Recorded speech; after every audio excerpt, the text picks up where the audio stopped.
नमस्कार, हम डॉक्टर आशीष कुमार श्रीवास्तव हैं, senior consultant neuro surgeon, Delhi में कार्यरत हैं। आप सब लोग सोते हैं, सोने के बाद जब जगते हैं तो एक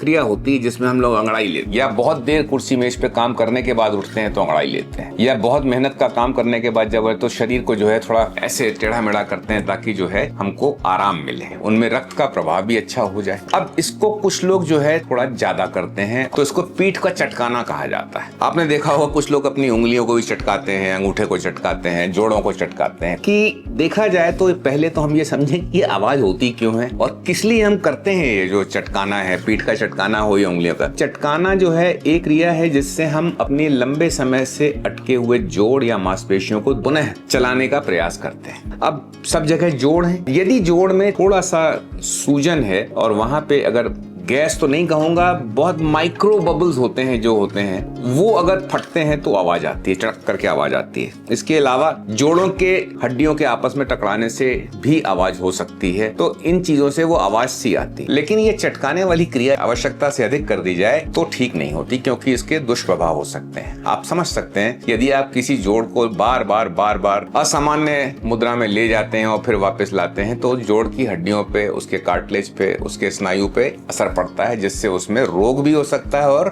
शिथिलता भी आ सकती है। इसके अतिरिक्त जो क्रिया हम पीड़ा से निवारण के लिए कर रहे हैं वो पीड़ा बढ़ सकती है, और कई बार तो ऐसा होता है कि उसके बाद हम उस जोड़ को चला नहीं पाते हैं। असामान्य रूप से मांसपेशियों को खींचने से, घुमाने से, मरोड़ने से भी माइक्रोस्कोप से देखा जाए तो उसके जो तंत्र होते हैं वो टूट जाते हैं। माइक्रोफाइब्रिल्स जो होते हैं मसल्स के, मांसपेशियों के, वो फ्रैक्चर होते हैं, टूटते हैं और उनमें माइक्रो ब्लीडिंग हो जाती है, जिसके ठीक होने के पहले उसमें पीड़ा होती है और सूजन भी आ जाती है। अब हमको नहीं पता कि हम अपनी पीठ जब चटका रहे हैं तो हमारे पीठ में कोई रोग तो नहीं, अधिकतर लोगों के नहीं होगा, लेकिन कई रोग ऐसे हैं जिनकी प्राथमिक स्थिति के अंदर सिर्फ पीड़ा होती है, हम लोगों को बाकी पता नहीं होता, डॉक्टर को हम दिखाते नहीं है। उदाहरण के लिए रीढ़ की हड्डी में कैल्शियम और प्रोटीन की कमी की वजह से एक साधारण स्थिति होती है ऑस्टियोपोरोसिस, जो कि बड़ी आयु के अंदर बहुत साधारण मानी जाती है। उसका उपचार भी होता है दवाइयों से भी, भोजन को ठीक करके भी, लेकिन उससे हड्डियां जो हैं वो शिथिल हो जाती हैं और उनका जो कैल्शियम और प्रोटीन की कमी है उसकी वजह से उनका टूटना बड़ा आसान होता है। तो आपने देखा होगा बड़ी उम्र लोग बाग जो हैं उनकी हड्डी धसक के एक वेज फ्रैक्चर जैसी हो जाती है, उससे वो आगे की तरफ झुकने लगते हैं। इसी तरह से यदि रीढ़ की हड्डी की